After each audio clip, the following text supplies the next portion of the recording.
Hey guys, welcome back to Vlogmas Day 3.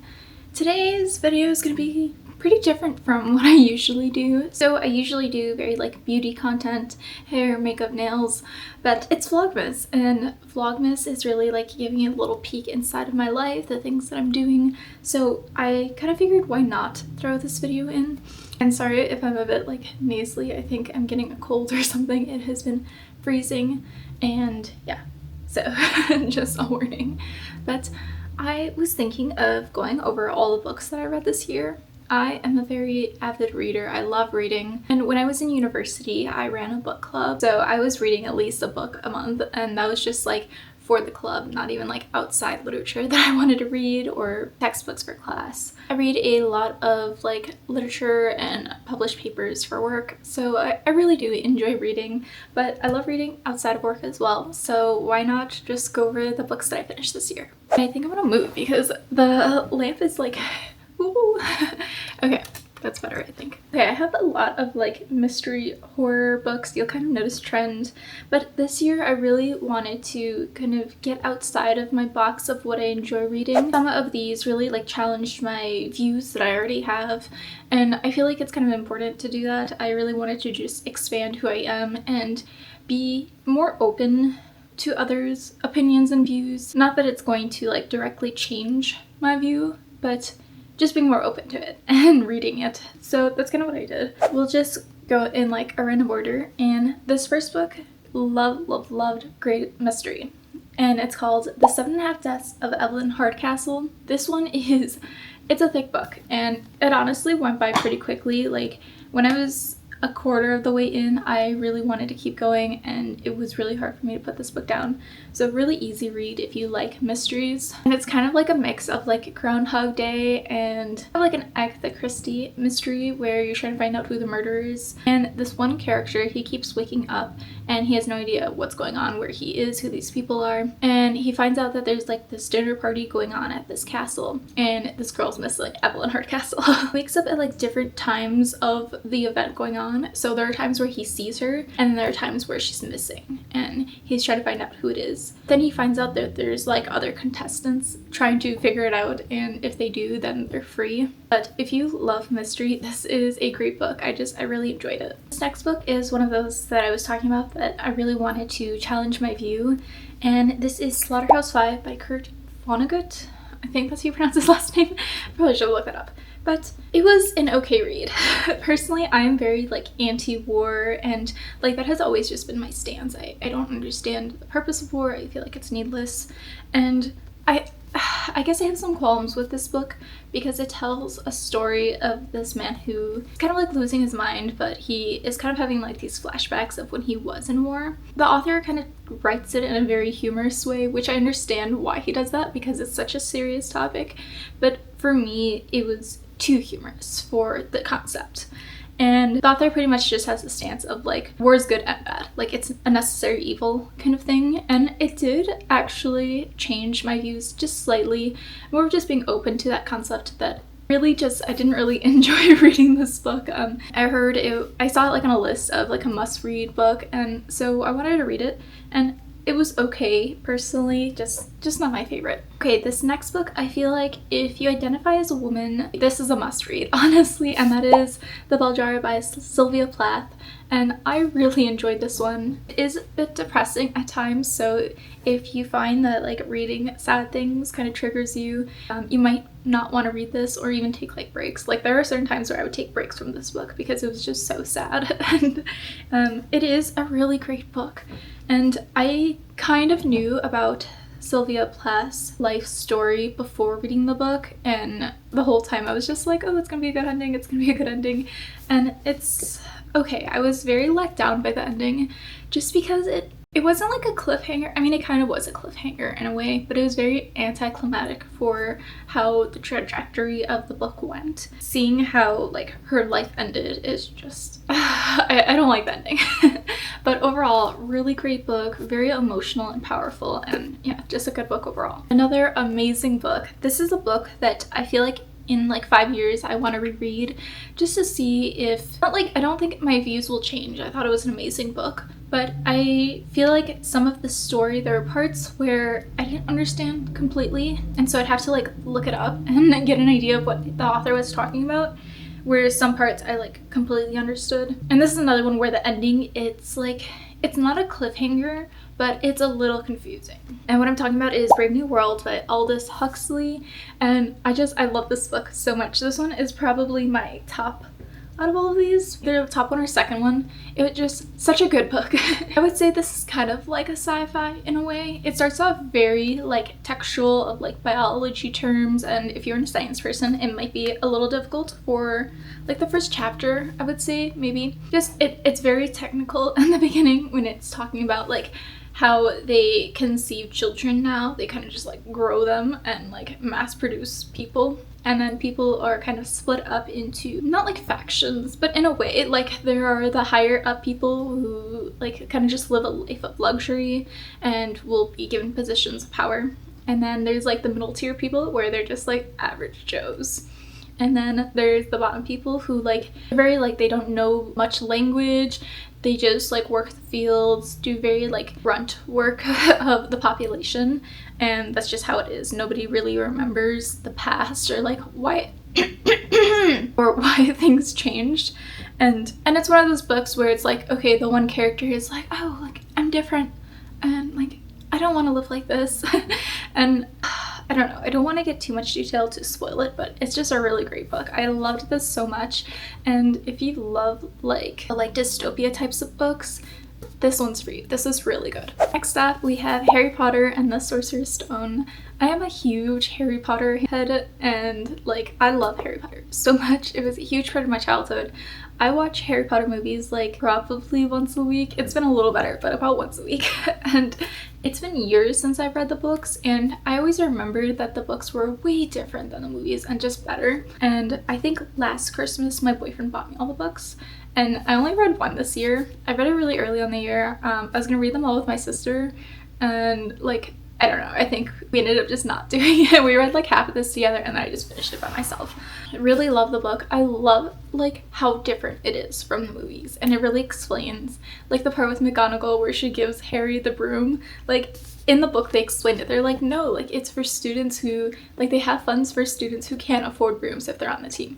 Whereas in the movies it just makes it look like she just favored him, was like, yeah, Gryffindor's gonna win. And it really does like play out like that. Really love the book. I'm excited to read the second one. I'm definitely gonna read more next year. But yeah, I don't know. I just had so many other books that I got this year that I kind of put Harry Potter on the back burner. I forgot to mention my goal this year, like I said before, I was reading a book about once a month. Well, it was once a month, and then maybe a few more along the way.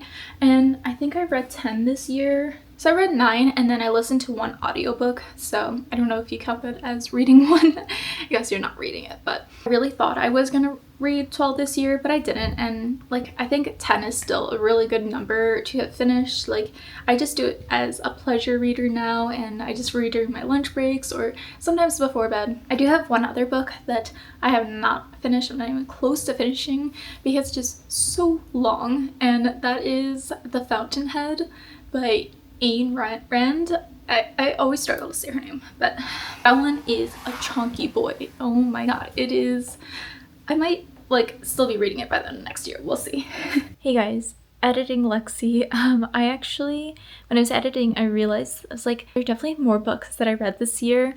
So when I was putting my books back, I actually realized I read way more than I thought, and I actually surpassed my goal of 12 books. I read 13. So I just want to give like a quick review of the ones that I read. So one that I read was Something Wicked This Way Comes by Ray Bradbury.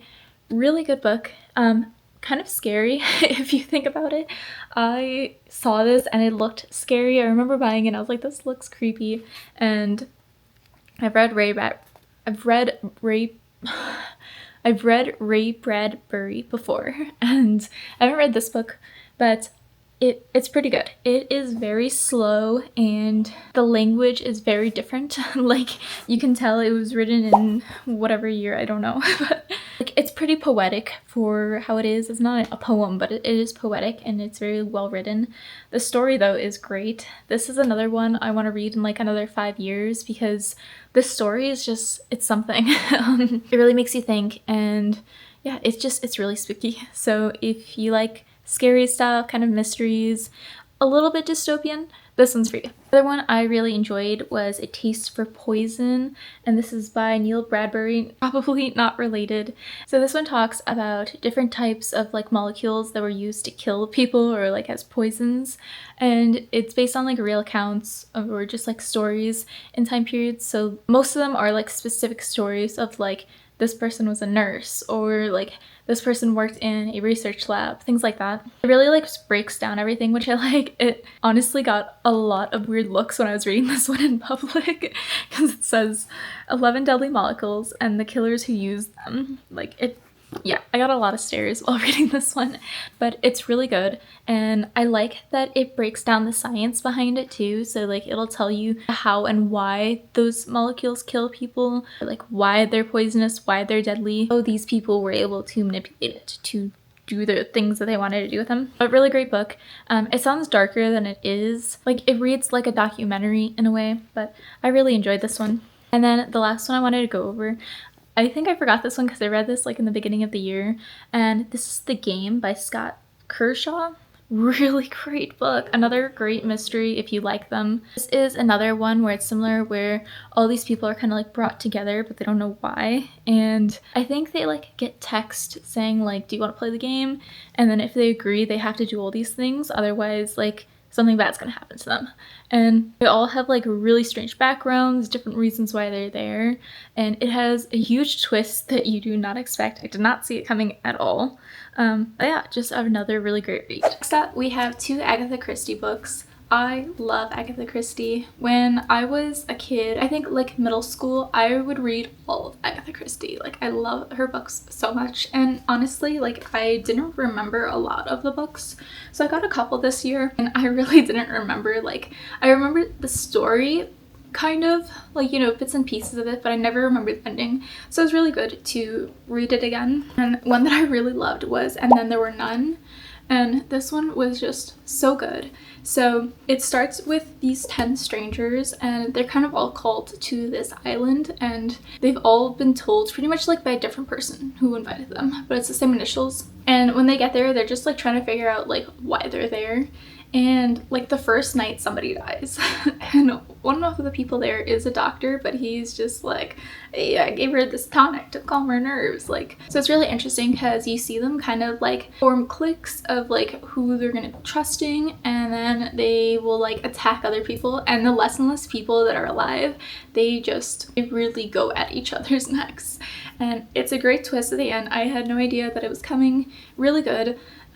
Yeah, if you like mystery, Agatha Christie is a queen. Another Agatha Christie one is Murder on the Orient Express. Another great classic mystery book. Very similar to the other one in a way. There is this train, and Poirot, or Hercule Poirot, I think that's how you say name. I don't want to say French, but he is this detective. He's in a lot of her books, and he's like retired, I believe, in this book, and someone comes to him and they're like, no, like I need to hire you, and he's like, okay, fine, like I'll do one more. There's like these other like bad people that they run into, and they don't know that they're bad people yet. They're like, and he runs into them and he doesn't know that they're bad, but he gets like this bad vibe from them, and he's just like, who are they? Like, and they end up being on the same train that they're taking. So he gets a ticket for the train because the guy who hired him like owns the trains and the hotel that they're staying at.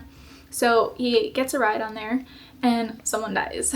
And it's just like this whole mystery of like, they're also stuck. So it was snowing, and I think they get stuck in the snow for a little bit. Bro is just like, yeah, we're gonna find this out. Like, I'm gonna find out who the killer is, blah, blah, blah. So to figure it out, he goes through and interviews everybody, and like some people, like they have something that makes it look like they're the killer. Other people where it's just like, oh no, like they're clear. There's no way they could have done it. And then some people are lying about things, and just really great mystery. There is like some French in here, like because the detective is French, and so like a lot of his exclamations are in French, but I don't speak French, and it was pretty like easy to understand. I think there was one or two words that I looked up just because it didn't make 100% sense, but it was really just like a French exclamation. So again, if you like mysteries, Agatha Christie is the way to go. This next book is one that I got in like at Barnes & Noble. They had like these mystery bags, so the book would be covered, you couldn't see it, and then they would have a little description, and they'd say what genre it is, and I think they said like mystery fiction for this one, Halloween, I can't remember, but I love this book so much. I'm definitely going to get one of those types of bags again because it was really fun, and I don't think I would have found this book otherwise. That book is The Nightingale's Castle by Sonia Velton. So this one is about the Blood Countess, kind of where like vampires came from, and there's no set like time or time period of when this story came about. Author, and she said that it was really hard to find like the whole story about this woman, so it's kind of based on a real woman but kind of not in a way. Like, there's this lady, the Countess, and she runs like she has this castle, and she will have lots of girls in the village become servants for her, and like the families will sell their daughters off to be servants. And then there's also like nobility where they will send their daughters there to learn how to be countess and like learn skills so that they can marry. So the story is told in the perspective of this one girl. I cannot remember her name for the life of me. The names are very confusing in like the first like 5 chapters. Like a lot of their names sound very similar, and they like throw out just names, so it can be a little confusing at first, but once the ball gets rolling, really great book and it's easy to understand. The story follows this one little girl, and she is one of the servants.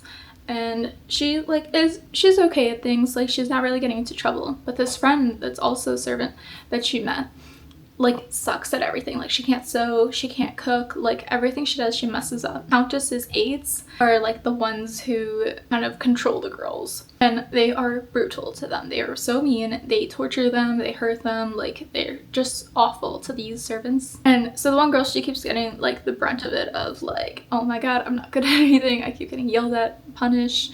And then the other girl, she was like raised by a doctor. She was an orphan. He like found her and never told her story of her parents, but he raised her, so he taught her how to read and write and like things that the other servant girls can't do. One day the countess, she wants a painting made of her, and she is much older, and for like the body and like the background, she wants to have one of the servant girls fill in her place to just stand there, so that once it comes time to painting the face, then the countess can come in. And the servant girl like looks the most similar to the countess, so they pick her. I think she like gets caught reading, and then the countess is like, you know how to read? She lets her sit in with like the nobility girls, and then they're upset about that. This girl like really looks up to the countess, and all the other servants were like, no, she's evil, she kills the girls, like all this stuff. And she's like, what are you talking about? Like, she chose me, I'm good, like I'm not saying any of that. There's like a really harsh winter that comes by, and some of the girls do die, and it's natural causes. Like, it's very clear that it's natural causes, and the girl's just like, yeah, like everyone's just lying about her. Then there's like this other king somewhere else, and he wants the countess's money, so he spreads a rumor that she is killing these girls, she is drinking their blood. So they like attack the castle and kind of kidnap everybody and interrogate them all except the countess. Like, they don't give her a trial at all, they just have everybody else give a testimony. But it's like very loosely based on a story. I can't remember if it was real or not, to be honest. It was like half of it was real. I don't know. Again, really great book, very well written. Another one where like it's long, but how the story is told really keeps you going. Alright, and this last book is the last one I actually finished this year, and it's so sad. It is The Lovely Bones by Alice Sebold. This one is just, whew, it's a heavy topic. It is really heavy. It is a very sad and moving book. So this little girl, Susie, she is like 12 or 13, and she ends up getting killed, and she goes to heaven, and she is like looking down upon her family the whole time, and kind of seeing like how her killer isn't caught, and like seeing her family process her death. And it's very emotional, very moving. Within like the first 5 pages I cried. Like, I was like bawling, and it's for good reason. It is so well written. It is such a great book. Very similar to The Bell Jar. Like, if it's going to trigger you, like, I would wait to read this book or take breaks. There's a while I'd read like 4 or 5 chapters of this book and I just put it down. Like I could not reach it for like 2 months because it was just so sad. And every time I read it, I was crying. And after that, once I took a break from it, I wasn't crying anymore. I would get close sometimes. I would get very close. But it is just such a powerful book. And it really just sums up of like, she's like not in heaven yet. She's still watching over her family. She's still very connected to their lives and like is refusing to like let go to go to heaven. And kind of the same with her family of like, they make her death their entire life. And it just like revolves around them their entire time. And so at the end, they've all like not forgotten about her, but like more so just not like obsessing over her death and not making it like their main focus, not holding them back from their lives. And she realizes that, but then like at the same time she's like, that's good, I need to do that as well. Like I died and I processed it. Like my family is happy, they've like not moved on, but it's more of just like remembering her and who she was rather than obsessing over the fact of what happened. And so she just like makes that realization and then she ends up going to heaven. It is so sad. It was really hard to get through, but definitely worth it. And then the audiobook that I listened to was Atomic Habits. It was okay. To be honest, like there were lessons to be learned from it, but it really is kind of like one of those self-help books where a lot of the lessons are very similar. And I feel like this one is more oriented towards like business people, which is not me. So it was just, I guess I wasn't the like right audience for it, but there definitely were parts that like things I've learned from it. And I also just did not like the narrator for the audiobook, like just his expressions and like just how he talks. I was not vibing with it. It was not for me. But those are the 10 books that I read this year, and yeah, I just feel like it was a really good year of books for me. I've learned a lot. I had a lot of like mysteries because that's what I'm drawn to, but then also ones that are very emotional and just make you think about things that are uncomfortable, which I feel like is important, and it's just something that should be addressed because death and war, like it's something that impacts everybody, maybe not directly, but like it's still there. And I just think that's really important to address and be able to like identify the feelings that come up with it, the emotions you're having, and like somewhat processing it. Like with Lovely Bones, like I've never had something like what happened in this book happen in my life, but it was like I was there, like I was experiencing it. I mean, I was crying so much from this book, and I think it's just something to explore. Thank you for watching, and I will see you guys in tomorrow's Vlogmas video. Bye!